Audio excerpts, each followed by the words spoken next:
Tirupati MLA ఆరణి శ్రీనివాసులు నగరపాలక సంస్థ అధికారులతో సమీక్ష నిర్వహించారు. ఎమ్మెల్యేగా గెలిచాక తొలిసారి అధికారులతో సమావేశమయ్యారు.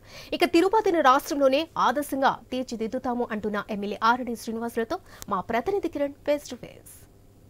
మొట్టమొదటిసారిగా గెలిచిన అనంతరం తిరుపతిలోని నగరపాలక సంస్థ కార్యాలయానికి విచ్చేసినటువంటి తిరుపతి ఎమ్మెల్యే ఆర్ఎన్ శ్రీనివాసులు గారు అధికారులతో పాటు ఈరోజు సమీక్షా సమావేశం నిర్వహించారు. అయితే ఈ అధికార సమీక్షలో ఏవి నిర్ణయాలు తీసుకున్నారు ఏమనేది మనతో పాటు మాట్లాడడానికి ఎమ్మెల్యే ఆర్ఎన్ శ్రీనివాసులు గారు ఉన్నారు. సార్ని అడిగి మరిన్ని విషయాలు సార్ మీరు మొట్టమొదటిసారిగా గెలిచిన అనంతరం ఎమ్మెల్యేగా ఈ నగరపాలక సంస్థకి చేరుకున్నారు.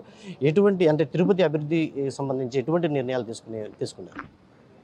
మొట్టమొదటిగా తిరుపతి నియోజకవర్గ ఎమ్మెల్యేగా అయిన తరువాత మున్సిపల్ పరిపాలనా భాగంలో సమీక్ష నిర్వహించడం జరిగింది.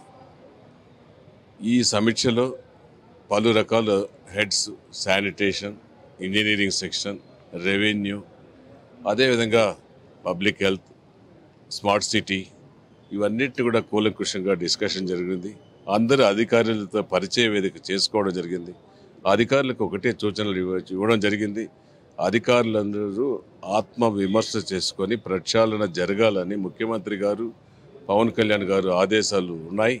దాని ప్రకారం మీరు ఎవరికి తలగ్గకుండా, ఎవరికి భయపడకుండా, ఎవరికి ఎటువంటి ఆశలు ఇవ్వకుండా చూపకుండా మీరు నిర్భయంగా మీ విధులు ఉపయోగించుకోవాలనేసి చెప్పడం జరిగింది.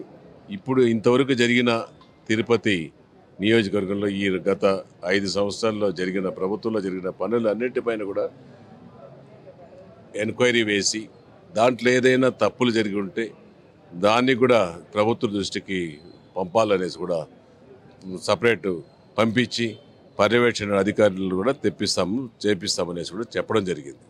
గతంలో 5 సంవత్సరాలు కూడా ఈ మున్సిపల్ కార్పొరేషన్ కార్యాలయం ఒక పార్టీ కార్యాలయంగా ఉంది. అయితే మీరు వచ్చిన తర్వాత దాన్ని మార్పులు చేర్పులు చేసే అవకాశం ఏమైనా ఉండదు? ఇప్పుడు అది వారి ఆత్మవిమర్శకే వదిలేస్తున్నాం. మనం దాని గురించి మనం చేయడం లేదు.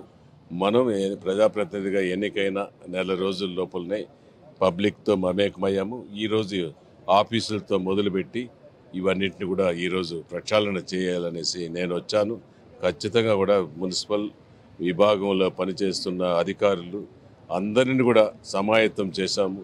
15 రోజుల్లో తాత్కాలిక పనులు, గొంతులు ప్యాచ్ వర్క్స్, గొంతులను పూడ్చడం, అదేవిధంగా శానిటేషన్ ఇంప్రూవ్ చేయడం, వాటర్ వర్క్స్ని ఇంప్రూవ్ చేయడం, లైట్లు ఎక్కడైనా ఇబ్బందులు ఉంటే లైట్లు వేయాలనేసి కొన్ని తాత్కాలిక మరమ్మతులు 15 డేస్ లోపల చేయాలనేసి కూడా మనం అధికారులకు సూచించడం కూడా జరిగింది అనేసి కూడా తెలియజేస్తున్నాం. శ్రీనివాస సేతు ఈ గరుడ వారధి ఏదైతే ఉందో గతంలో చంద్రబాబు నాయుడు ఉన్నప్పుడు గరుడ వారధి పేరు మీద అతనే శంకుస్థాపన చేశాడు. దానికి ఇప్పుడు పేరు మార్చి శ్రీనివాస సేతుగా మార్చారు. ఇప్పుడు మళ్ళీ కూటమి ప్రభుత్వం వచ్చింది. దీనిపైన ఏమైనా పునరాలోచించే అవకాశం ఏమైనా ఉందా? అది కూడా దానిపైన కూడా ఈరోజు సమీక్ష జరగడం జరిగింది. స్వయాన ముఖ్యమంత్రి నారా చంద్రబాబు నాయుడు గారు 2014 నుంచి 19 వరకు ముఖ్యమంత్రిగా ఉండేటప్పుడు ఇది ప్రారంభించినప్పుడు గరుడ వారధిని ప్రారంభించడం జరిగింది. మరలా దానికి ఎందుకో శ్రీనివాస సేతుని పెట్టడం జరిగింది. ఎందుకు పెట్టాల్సి వచ్చింది ఆ శ్రీనివాస సేతు? గరుడ వారధి పేరును తొలగించి శ్రీనివాస సేతుని ఎందుకు పెట్టాల్సి వచ్చింది? సమగ్ర నివేదికను ఇవ్వమని, దాన్ని ప్రభుత్వం దృష్టికి కూడా తీసుకెళ్తున్నాను. ప్రభుత్వం దృష్టికి ప్రభుత్వం ఏది నిర్ణయిస్తే అది ఖచ్చితంగా కూడా అమలు చేసే విధంగా అధికారులకు నేను చేస్తానని చెప్పడం జరిగింది. ఇది మొత్తం మీదుగా తిరుపతి ఎమ్మెల్యే మొట్టమొదటిసారిగా తిరుపతిలోని మున్సిపల్ కార్పొరేషన్ కార్యాలయానికి విచ్చేసి అధికారులతో సమీక్షా సమావేశం నిర్వహించారు. ఈ నేపథ్యంలోనే తిరుపతికి స్మార్ట్ సిటీలో భాగంగా ఎటువంటి అభివృద్ధి చెందితే బాగుంటుంది, దీనికి సంబంధించి అధికారులతో పూర్తి స్థాయిలో నిర్ణయాలు తీసుకున్నంతరం ఏ విధంగా ముందుకు అడుగు వేస్తే బాగుంటుంది ఈ నేపథ్యంలోనే అయితే ఖచ్చితంగా స్మార్ట్ సిటీలో భాగంగా మొదటి ర్యాంక్ వచ్చే విధంగా కానీ పూర్తి స్థాయిలో తిరుపతిని అభివృద్ధి చేసే పదంలో నడిపిస్తామని చెప్పేసి కూడా తిరుపతి ఎమ్మెల్యే ఆర్ఎన్ శ్రీనివాసులు చెప్పే పరిస్థితే కనిపిస్తాను. కెమెరా పర్సన్ రాజేష్తో కిరణ్, తిరుపతి నుంచి.